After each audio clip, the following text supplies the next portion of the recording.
Yeah. Once upon a time, that's so long ago. Back in the club, they feeling this.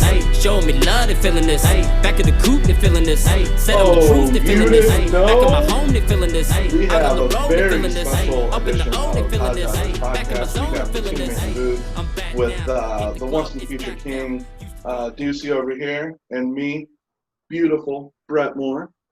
And we're going to talk about all the cool wrestling shit that's worth talking about, right, Deuce? Well, when you say all cool wrestling shit, I think you're being a little bit too over the line there. I think you should just say wrestling stuff. Or both cool wrestling shit. We can do that one, too. So before we do that, I gotta ask you something. So how long have you been a fan of wrestling? I mean, it goes back to me as far back as I remember with, a few lapses here and there. Right, basically. Same with me. And I think what our audience and some of our co-hosts may not know is that we're actually from the same place. Went to the same school. Mm-hmm. We're in the same grade. Mm-hmm. Graduated together. Mm-hmm. We've known each other basically our entire lives. Yeah. Talked about wrestling in school growing up. Talked about it at the lockers. Did wrestling moves in the hallway. Mm-hmm. Now here we are, 20 years later, talking about wrestling. Oh, yeah. And I mean, that was basically how our friendship started, because you lived like just past my house, back home and stuff. So we ended up like walking home from school together one day. And, we both you probably had an action figure or something because you always had all the dope ass action figures. And I never had any action figures. You have. So, we just got to talking about it, and that's pretty much where this starts. Right, and you were coming in. I mean, I knew a whole lot about all the other stuff that came beforehand. My dad got me into wrestling when I was a kid, and here we are now, knowing all of our knowledge combined, past, present, future. And we're basically the WWE in itself, only way better. Okay, because we're actually live. So yeah, we're live as hell, real live. So we are live as hell, and Brett Moore is beautiful. Ladies love him. Dudes wish they were him. And like we started the show, we have been friends for the longest time. Mm-hmm. You were a groomsman at my wedding. You took video of me coming out to an AJ Styles Phenomenal One song. That was awesome. I sure did. And so, we text, we call each other. When I was sick, who bought me ice cream and cupcakes when I wanted it? That was me. Special trip to the store, back when you could still go to the store. Right, back when you could still go to the store. So anyway, all right, let's get into it. So I got to ask, how do you feel about the man, Becky Lynch, possibly calling it off, taking her sabbatical? You got the Seth Rollins Daddy t-shirt on. I got the Mom t-shirt on. So where do you go? What's going to happen? Is she going to come back? Is she going to just, what? I like being a mom. I'm going to do this. I imagine she'd probably come back. She's still relatively young. I don't think she's 30 yet, right? Or just 30? I don't know. That's a good question. Well, I mean, she's still super young. I mean, people have kids in the business all the time, like even the women wrestlers. Mickie James wrestled, after she had kids. Trish Stratus came back after she had, like 4 months after she had her last kid for that Royal Rumble match and looked fantastic. It's not all that uncommon, and like even with having, the father of the baby in the business as well. I mean, that doesn't help or that doesn't hurt. You both have the same schedule. You can take them on the road if you need to. Yeah, but do you see like a title reign coming back? What, like post baby? Yeah. Yeah, I mean, she's still Becky Lynch. She's still the man. She's still. That's what I was wondering. If you still look at her and think she's still the man. Oh yeah. I mean, longest reigning women's champion. And you, like you said, Seth Rollins in the business. And continue. Go ahead. Well, I mean, and even, you know as well as I do having kids, giving birth is, you go through that, you're the man. You know what I mean? If she wasn't before, she pops that little Rollins kid, that half Rollins, half Irish kid out. If you do that and you can get through that first year, you're tough. There's no doubt about that. So, we're not questioning the capabilities of a female being able to, give birth as compared to taking a punch in the face by Nia Jax. I could take a punch in the face by Nia Jax. I can't give children. Okay, I could take a punch from her, but I didn't say I'm gonna be happy about it or not be unconscious. But I'm not about to go in there and be like, all right, let's get this kid out of me. I'm good. No, bro, it doesn't work like that. Right. But what about Seth Rollins? I mean, we see, male wrestlers, Daniel Bryan, comes home, sees his daughter and whatnot. But, the Bellas, they had their time, did their stuff, got pregnant. She came back, didn't have a very good run. And it's like, oh well. Trish Stratus, she came back for specialty stuff. It's not like she came back and didn't, won an actual women's title. Back then there was the Divas champion, and from then we moved on. But didn't win a championship. Same with Mickie James. That's where I'm wondering. Is this the end of the man? Is this going to be, hey, I'm going to go I have one kid. It was wonderful. I stayed at home. Seth went out and did his thing. I'm going to have another one. Well, shit. Okay.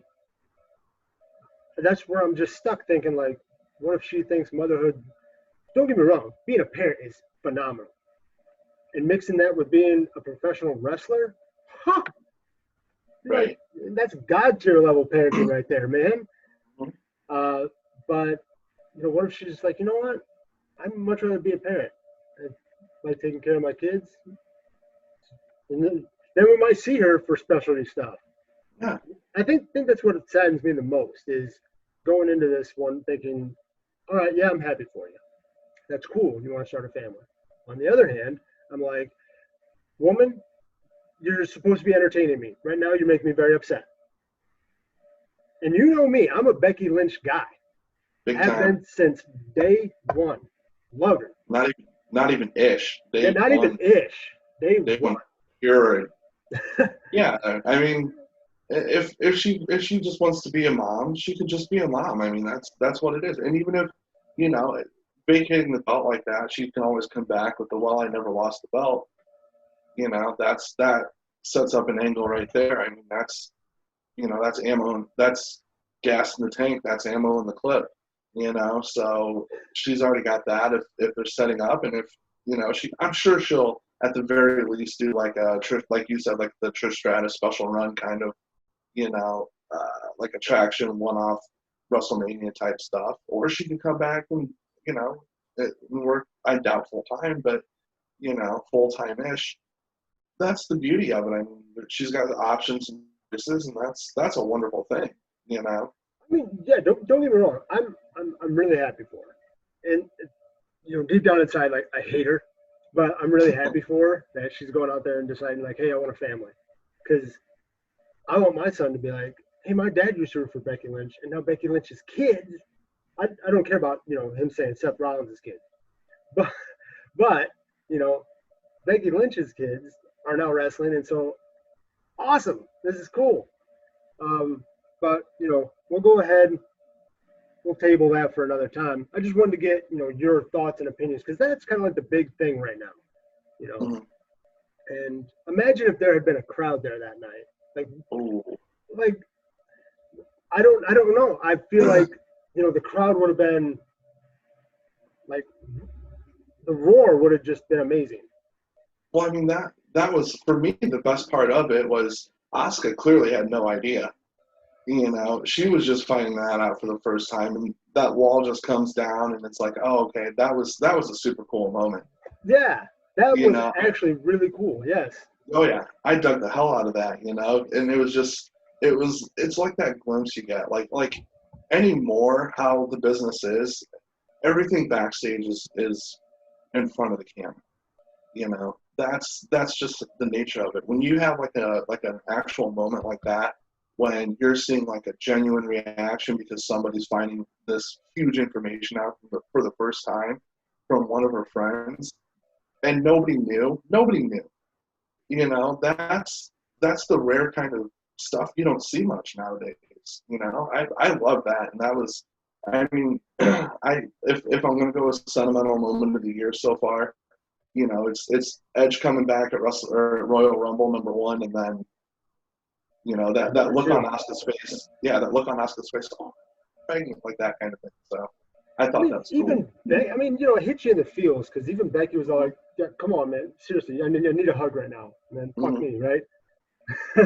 Yeah, but yeah, that crowd, that would have been a hell of a pop in front of the crowd.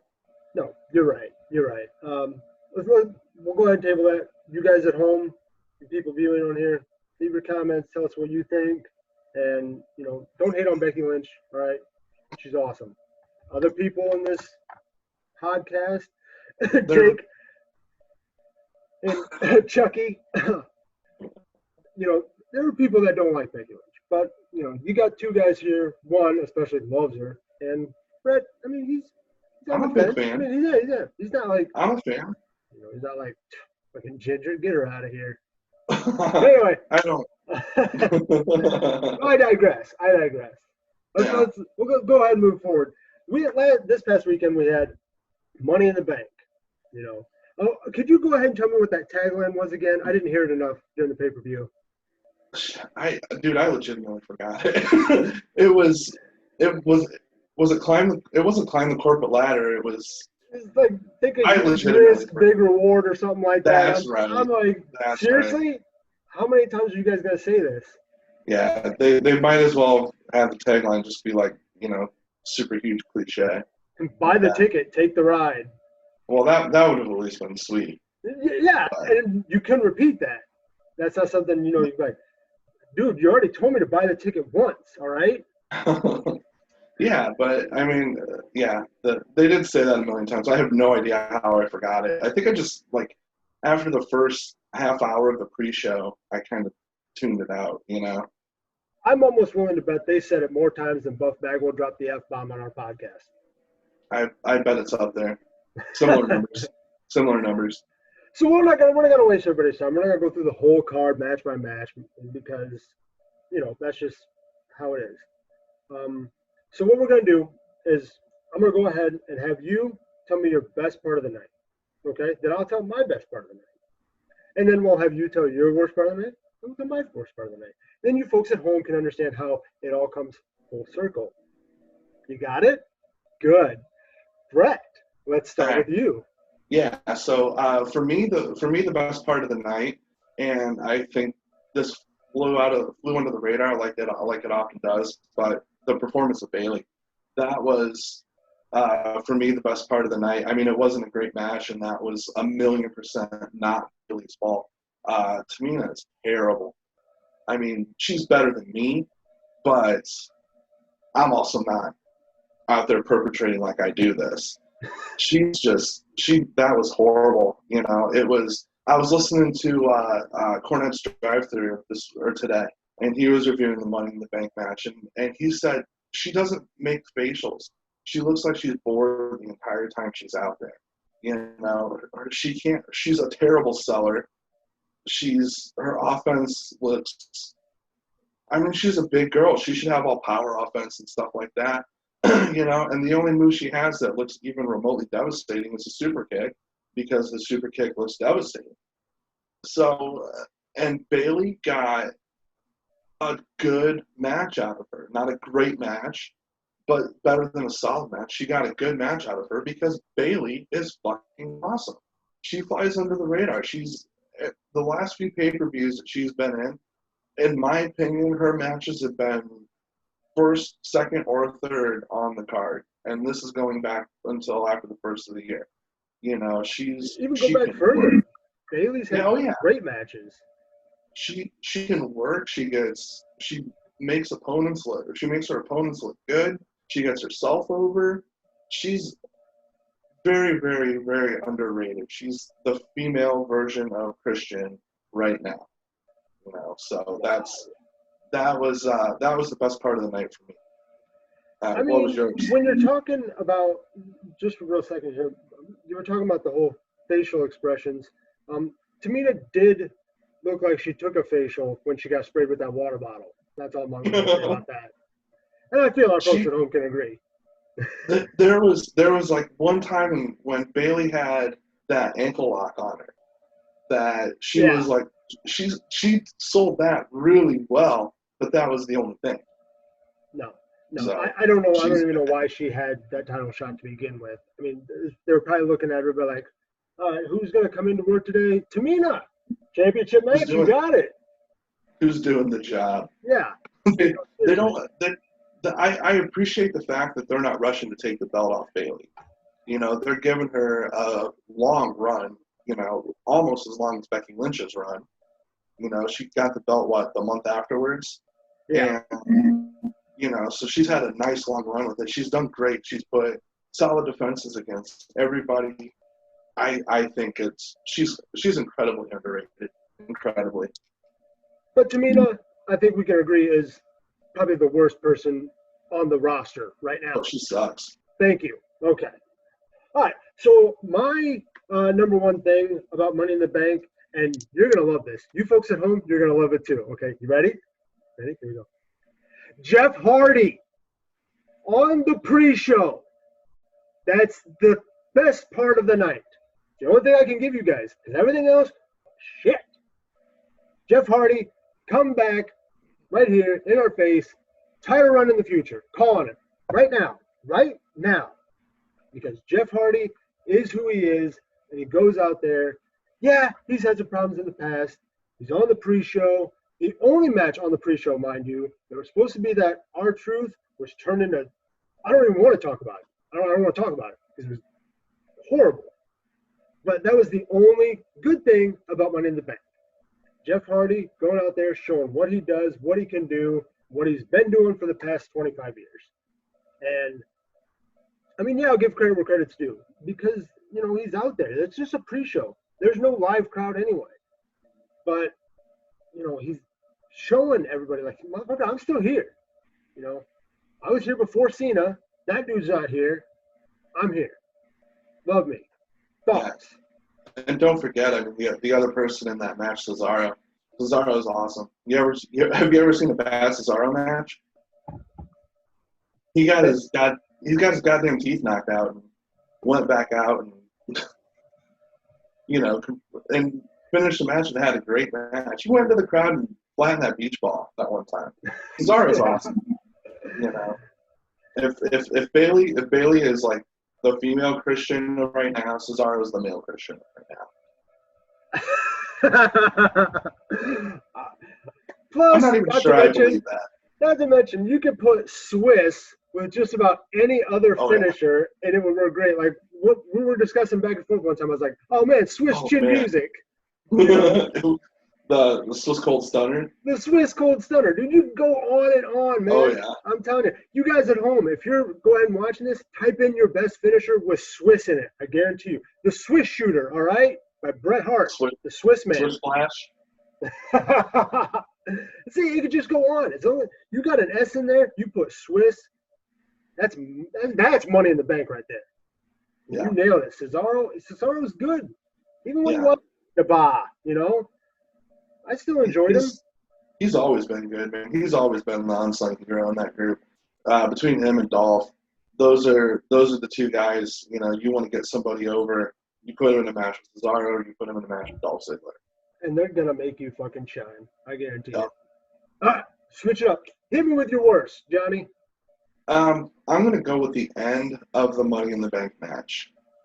And I'm sorry if I stole your thunder. You can still use it, but and just the end. I mean, I liked everything leading up to them actually getting to the top of the building, into the ring. I thought it was super entertaining. It was along the same line or along the same vein of WrestleMania matches, the Firefly Funhouse, the Boneyard match, cinematic. It had dialogue and, you know, it was stupid funny, you know, and dialogue. Stupid's the big word. Yeah, I mean, it was dumb, but it was dumb like Die Hard's dumb, or like Face Off is dumb, or like any action movie is at its core just a big dumb movie. Hold up. And Hold up. You show me one person who doesn't like Face Off. All right. I love Face Off. How could you not? But you can't compare that to a shitty WWE match. What you should have done is done like I don't know, what's the name of that movie with Val Kilmer and Michael Douglas where they're trying to shoot the lions? Heart of Darkness or whatever. Yeah. You could have compared it to that. Okay. Well, I was going with like Die Hard was a horrible example. I'll give you that. But like it's a big dumb action movie. I mean, the plot doesn't matter, the acting doesn't matter. You're there to watch shit get blown up and people shoot. Expendables. Yeah, Expendables. Perfect. So, you know, but and that's what it was. And I thought everything was entertaining. I loved the cameos except for Steph. That one was weak. But I loved the Paul Heyman cameo, sitting there eating, and I like how they milked like when Otis goes food fight, and everyone just kind of looked at him for a second. They didn't go at it right away. I like how they milked that. I'm a Bruce Pritchard fan. I liked seeing Brother Love in there. I loved when Daniel Bryan and Aleister Black made it to Mr. McMahon's office. I mean, he looked horrible, absolutely horrible. He looked super old, but I mean, it was funny. I like how he yelled at him. They like obeyed him right away. I like how he put over the hand sanitizer. I love the T-Rex skull on his office wall. I thought it was really entertaining. Like even the Baron Corbin stuff was, I mean, it was the least entertaining of it, but it was still entertaining. And then they got up in the roof and shit the bed. You know, you saw it coming from a mile away spot where somebody got thrown off the top of the building, and twice. That's the difference. They threw two people off, including a legend. Baron Corbin killed two people. Nobody is talking about this, you know. And I don't mind. I'm cool with Asuka going over in the match. That makes sense. I mean, if anyone's gonna win that match, I'm glad it was her. You know, and the men's match, I'm fairly ambivalent on. Good for Otis, but you know, it was a stupid ending. It got to the top. Not all of them were there, and it went from like a 6 to like a -6. You know, and it was just the end. I'm glad you're putting it like subpar. Like we'll give it a 6. Yeah, I mean it wasn't the great. top, and you just fucked yourself. No, I mean there's the Money in the Bank match is one of my favorite gimmick matches. I love it. It's one I look forward to every year. You know, and like even going back and watching old pay-per-views, like watching the old WrestleManias when they'd have it on like first or second on the WrestleMania card. They did that for a while, and the matches were always really good. You know, I mean, especially the old ones with like Shelton Benjamin doing all sorts of crazy shit off there. When Kofi Kingston would get in there and do a bunch of crazy shit, and then you add to the fact that you usually had one of the Hardys and Edge or Christian in the match, at least at the beginning. CM Punk had great. And you got your big guy, Kane. Yeah, Kane had great Money in the Bank matches. You know, and this was just, it was bad, dude. It was real bad. I mean, I wanted to like it. I really, really did. But you're right. I knew I was not going to like it. I mean, they gave, you know, they had the cameos. Okay. Why are you trying to give me John Laurinaitis? Oh, yeah. Like, why? Nobody liked him then. Why do you think we're going to like the Funk Man now? All right? Because, and then, okay, Otis doing the food fight. I was like, you got to be fucking kidding me. And Daniel Bryan's got a smile on his face the entire time he's throwing chips, like, ha ha ha ha. Like, dude, you're in a match. And yeah, Baron Corbin murdering two people, and yet somehow Rey Mysterio is alive. He fell off a corporate building. How is he living? If kayfabe were still, a thing, never would have happened. But of course, that's not even my worst part of the night. Yeah, it's not. I mean, it was bad. I felt like Rollins could have given us some more. Don't get me wrong. That match was amazing.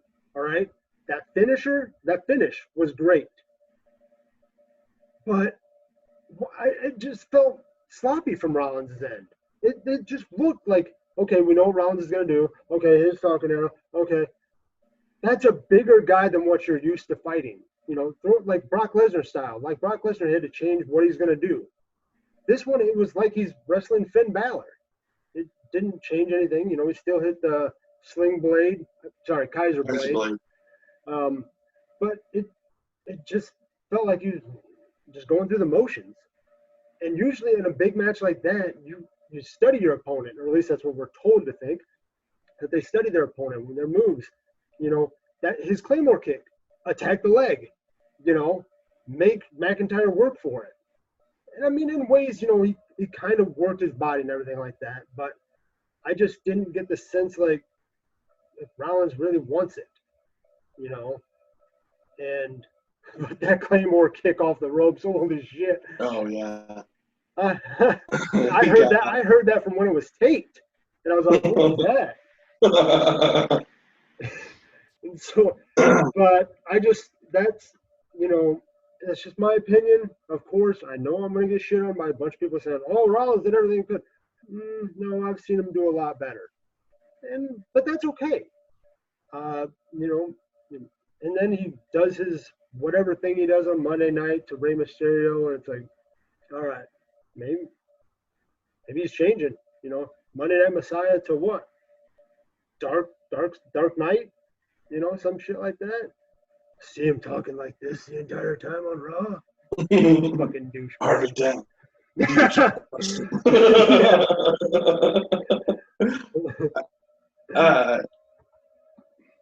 Thoughts? I don't understand the criticism. Wow. I thought Rollins was great. I mean, he's always great. I thought it was really of the two championship matches, the men's championship matches. I thought it was the better one. I like the Bray Wyatt Braun Strowman match too, but I thought this one was better. And for me, that just kind of further cemented Rollins as the best in the business. And I thought Drew was great too. I mean, they worked really well together. I liked if the no crowd thing has one advantage or has one good thing about it, it's the fact that you can hear the people or the wrestlers talking to each other, talking shit to each other. That in the Bayley Tamina match, I love that when Bayley and Sasha Banks are talking shit to Tamina the whole time. Of course, Tamina doesn't say anything because she's a fucking wood plank. But just Seth Rollins just talking shit to Drew the whole time. And my only issue with it was the end, the handshake. I can kind of understand why they do it, but if Seth Rollins I like the reaction after the handshake, like how Rollins was just kind of stunned, like that whole thing. But I didn't. How are you going to be a heel and shake somebody's hand at the end of the match? Right. You lost. Yeah, and I mean he's trying to do this like cult leader angle or whatever, and I love it and I think it's great. But how is that going to do it? If you're the cult leader, you're the most charismatic guy in the room. You're not going to be shaking the guy's hand. So that was my only issue with the match. Well, I mean, you know what they say: you have fun as a follower, but you make more money as a leader. Yeah. I don't know if you ever heard that before, but Creed Bratton told me that. There you go, Creed Bratton. Shout out to The Office, Life Crossover. How you doing? How you doing? We're not even going to discuss the fact that Bray Wyatt came out and not The Fiend. We're not even going to go there, okay? Because we knew who was going to win that match. As soon as we saw Bray come out, everybody knew. Everybody knew. He's not taking the belt from Braun Strowman as Bray Wyatt. So we're not even going there. So we're going to toss that shit out of here. Cool with that. Let's go ahead and talk about On this day in history, normally we would sing our little ditty, and as an homage to Edge and his second greatest theme song. But today, Brett, we're just going to simply say, on this day in history, go ahead and tell us what happened on this day in history, please. What was it? It was 2002, right? It was. Yeah, in 2002, WW World Wrestling Federation officially became World Wrestling Entertainment and launched the Get the F Out campaign that they ran for the next couple years, which is super clever. I remember when it came out. That was like one of the times I was kind of lapsed. I was catching it here and there, but I wasn't watching it too much. And I remember seeing the Get the F Out and like coming off the heels of like the Attitude Era, and then Get the F Out. I thought that was super clever. I hope whoever came up with that got a raise. Unless it was Vince, then he shouldn't have gotten a raise. But I thought I always thought that was clever. Get the F Out, and just the timeline of the whole thing. I thought it was great. So that was 2002. So I don't math super well. No, you're right. I mean, that was changing of the guard right there. For so long, everybody's used to seeing that W, and then the F added on to the end of it. Now we just get the W's, little squiggly line. Forever. Right. And so, I mean, that's a huge change. That's your face. That's your market. And, like you said, get the F out. It's like one of those memes that you see where the dad's yelling, "Get the F off my lawn," and then there's kids holding this giant F. That stuff's hilarious. Kids be like, "Get the F out of here." Yeah, I see what you did there. I got it. I'm in it. I like it. And, and that's what the Attitude Era was, and then coming off that, they go into Ruthless Aggression and, but it kind of makes a standpoint, like, you got to know first and foremost, we're in the entertainment business. That's what it is. And, looking back on it, 2002, wow, that's crazy that it's been WWE for only, 18 years? Wow. And for the longest time, just WWF. But now we all know WWF, if you talk about it, what the fuck are you talking about World Wildlife Fund for? Right. I'm not here to save no fucking panda. I'm here to fucking watch the wrestlers. He is still chair shot. And I mean, to their credit, I mean, that's the hardest thing in the world to do in the entertainment business is to rebrand the name of the business, and the fact that people don't even bat an eye anymore when they say World Wrestling Entertainment. Like, you listen to podcasts and listen to like old timers, and people that never worked for World Wrestling Entertainment but worked for 10, 15 years for World Wrestling Federation, and without even thinking about it, it's WWE. Right, and that's just what it is. I mean, like 20th Century Fox, a corporation of Disney now, but for the longest time, you hear that drum roll, you automatically know Fox. I mean, it's still Fox to us, because they're able to have their label, but I mean, we all know that's Disney running that shit show. Oh, it's a good point to make in our history because, I mean, that's what we watch. I mean, AEW has been in the business for themselves for almost a year, 2 years? Almost a year officially. Right. So, I mean, you look at something like that and, WCW is still their thing, Wasn't it WCCW before that? And they just shortened it to WCW? I think before they were WCW, they were just Jim Crockett Promotions. Fuck you. I don't know. Like it matters. Jim Crockett Promotions, baby. That's how far. Give me that title shot. That's how far they've, they as a company have come. They've rebranded themselves, changed their name. I don't think stocks really changed a whole lot, but looking at the name, it's just something that kids now see. Yeah, that's WWE. Back in our day, it was WWF. Mm-hmm. So, we were able to go with the switch and everything, and then when they show like all-star matches and stuff like that, they have just those WWs in old letters, and I think that shit's hilarious. Yeah, I was watching on the network last night. They have like this 3-hour compilation of Stone Cold Steve Austin raising hell, like where he basically runs out and like you know, the confrontation with Mike Tyson's on there, and you know, the Zamboni and the beer truck. It's basically Steve Austin being Steve Austin. And it's funny, like, listening to him, like, cut promos and stuff, and, goddamn son, I'm in the World Wrestling Federation champion. And just hearing him say that, or when they say WWF, or when Jim Ross says it on commentary, like, it's just like, wow, that sounds so weird. Like, you know, hearing him say World Wrestling Federation or WWF, you know. I mean, they had to blur it out and censor it for like the longest time. And now it's just like, hey.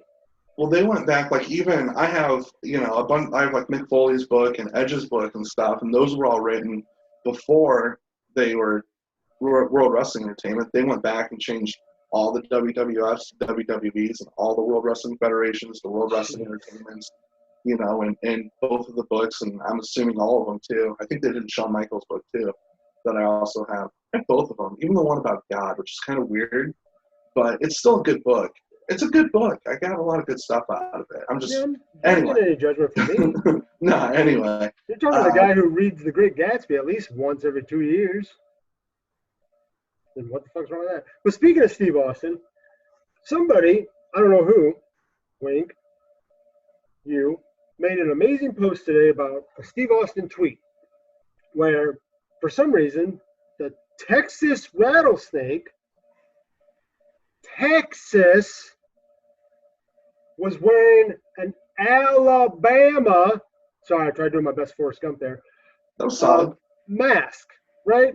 You know, the things that people are wearing nowadays when they go outside, for some reason. I don't know why. But anyway, Stone Cold Steve Austin wearing a mask, talking about, you know, doing his part. And then what happened? Some dude shit on it. Like somebody who's, you know, I mean, he called wearing masks communist. You know, it's basically all the stuff you hear like uneducated people say nowadays, like, take that communism off your face or whatever it was. But he basically called him out for not being a rebel and stuff like that. For not being staying true to his character. Right. Yeah, and, you know, I mean, because we all know Steve Austin as, you know, the anti-conforming guy. You know, he's going to do what he wants, when he wants. And this guy didn't really get on his nerves. It's not like Steve Austin went off on him. But what did Steve Austin say to him? Shut up, dude. Exactly. That's a great response. Like, the ultimate thing you could say to somebody who's shitting on you is like, shut up, dude. Yeah, I mean, it's the bare. It's. I want you to know you displease me, but I also want you to know that I'm making the bare minimum effort to tell you. Shut up, dude. Right. Because, I mean, as you know, I am a non-mask wearer. I'm that guy who's just going to go out, do whatever I want. It's not about conforming or, you know, not doing, you know, I'm a rebel. And well, I did make a post about how I went to Walmart and walked down the opposite way of the way they wanted me to go. And I called myself an American badass. All right. I'm not. I'm an American badass. I'm American, half badass. All right? I gotta be badass enough to be a dad. But I'm not really taking a stand. I'm just, you know, I'm not gonna wear a mask everywhere. Plus, I got this beautiful thing, and who wants to cover this up? Nobody wants to cover this up. Now your gray stuff, yeah, cover that shit up. But you're a mask wearer, right? For the most part. I mean, when I'm out, like, when I'm in public, except for when I'm at work, I like to the grocery store and to the gas station, shit like that. Yeah, I do. Now, when you smoke a cigarette, are you wearing the mask? No, of course not. That's stupid. Oh, okay. When you're eating ass, do you wear the mask? When I'm eating ass? Yeah. I'd have to eat some ass first, though. But let's say hypothetically I am. I mean, no. Okay. Okay. So I mean, either. But I'm also not eating ass in public. Or eating ass at Kroger. You know? You know that there's somebody out there who's eating ass in public. You know that, right? Most definitely. I mean, I'm not saying I wouldn't. I'm just saying I'm not. Like somebody working at the Kroger meat department just comes back. What'd you need? Pork chops, huh? You got it, brother. I got something in my beard. Hang on. Let me put this mask back on. Oh, wait, no. It's got shit all over it. That's completely different, though. I mean, all that stuff I'm not doing out in the grocery store around other people. And that's big. That's what it is for me. I mean, I'm big into consideration, being considerate to other people and stuff. And, you know, I don't, you're my buddy. I love you. I don't care if you do or not. I wish you would, but, you know, I'm not going to break your balls for not doing it, but I'm going to because, you know, my dad's going for chemo right now, you know, so if I were to go to the store and pick it up, you know, and I know they're not the masks. I don't have like the M95 mask or like the Mac Daddy one. Right. It's just like, you know, one my mom made. My mom's making these masks, by the way. If you want one, let me know. I'll get you one. Yeah, give me a Cubs one so I can wipe my ass with it. Oh, but crossover. But I don't want to go to the store and unwittingly get it from somebody, you know, buying chips at Kroger and then go see my parents, get my old man sick, and kill him. You know, and like I said, I know they're not 100% perfect or 100% effective and everything, but neither is pulling out. People have been doing that with good success for a long time. You know, I'd say it's about an 85% the success rate, give or take. You know, so I would say 86%. Yeah, but I think we're both right about in there. You know, I mean, the pullout method has been a working method for millennia. Mid-high 80s, bud. I mean, you know, so, you know, I just, like I said, I wish you would, buddy, but, you know, it's your thing. And Right. But the whole Stone Cold wearing a mask thing is, plus an Alabama mask. First of all, look at your hat. We're Buckeyes, okay? We know that the Crimson Tide is fucking garbage, okay? Nick Saban.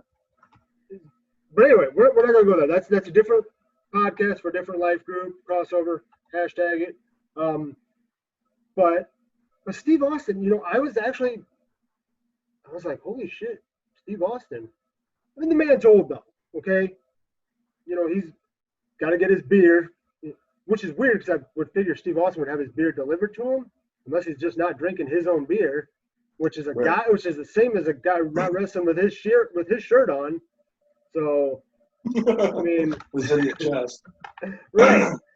But anyway, I digress. So let's. I will say that was for me my biggest issue with that whole post was the fact that Steve Austin was wearing an Alabama mask. So. Yeah, if I was upset about anything, it's the Alabama part. Who was the team that beat Alabama in the playoff to become the first undisputed national champions? Who was it? It's the Ohio State Buckeyes. Oh, it was, wasn't it? It was. That was the first time somebody was an undisputed national champion, right? Right. Okay. Right. I just wanted to make sure. They came out of nowhere, fourth seed. Didn't they have their second string quarterback playing for them? Third. Oh, it was the third. Yeah. Okay. So it just goes to show you. All right. Let's go ahead and move on to one of our my favorite segment that we do here on Pod Jobbers, and that would be the list. Brett Moore, tell me who has made your list. My list is going to be Baron Corbin for murdering Rey Mysterio, a legend. Shocker. I mean, I'm super happy that Rey Mysterio came back to life, but the fact that he murdered him in the first place, and Aleister Black, who is one of my favorite up-and-comers, you know, like new guy on the roster, guy I'm seeing a lot of good stuff for in the future. The fact that Baron Corbin murdered him and got away with it, that made my list. Plus the fact that they would even, I mean, personally, I wanted to see somebody go out of like a second floor window. I thought that would have been much better, you know, but having to be on the top and you're not throwing one, but you're throwing two. And it's obvious. Why does Corbin get to do it? How's he so badass? And you knew when they announced what the match was. You're like, my second thought was this might suck, and my second thought was somebody's going to get thrown off the roof. Yeah. So mean, it was obvious. like, I mean, we know what's going to happen. Like, somebody's either going through a window, through a door, or off the roof. Yeah, you're not going to have a wrestling match on top of a roof and not throw somebody off. Yeah, somebody's not going to die. Right. I haven't been to Florida and not seen somebody die. I mean, it's not like, they're going to throw the giant off the top of a building and then he wrestles 45 minutes later. But, Right. He's a giant. He can land on his feet. Yeah, what are you going I'm to do? good. It's like that episode of Always Sunny with the McCoyles Yeah. when they're on top of the bar and he lets go and he falls about his story. Fucking stupid. I really hate to do this. This is an unprecedented part for me, and it's gonna throw you through a loop. I'm putting myself on the list. Yeah. As a WWE fan, as a wrestling fan overall altogether, I'm not happy with wrestling going on right now. It's unentertaining. I'm not getting what I want from my pay-per-views. I'm not getting what I want from my Monday, Wednesday, Friday shows. I'm not looking forward to the next pay-per-view. I don't know who's going to be where. I have zero, work to go off of. Like, okay, Otis has a chance. Seth Rollins got beat, so who's up next? There's no storylines. There's nothing being told to me. The things I get from the internet. Like, oh, Mike Tyson might show up at AEW. I don't give a fuck. What are you showing me on AEW that's going to make me care about Mike Tyson? They show, like, what are you going to give me on AEW that's going to make me care about AEW? I'm the type of person who's never once watched an episode of Impact, and that's never going to change, by the way. But there's nothing I'm getting from it. I'm not getting anything from WWE. The thing I'm getting from WWE is the cool stuff that I see, like CM Punk being on, that sports talk show that they do. I'm like, hey, all right. We do have that storyline of that person behind the whatever keyboard, and we all want it to be a CM Punk, but it's not going to be. So that's the only storyline I have going for me. Like, the commentary sucks. I think we can all agree that Corey Graves is one of the worst people in the entire world. Yeah, Corey Graves is terrible. But me, as a fan, I should still be interested in the product. AEW, Impact, WWE, New Japan Wrestling is still good, for what it is.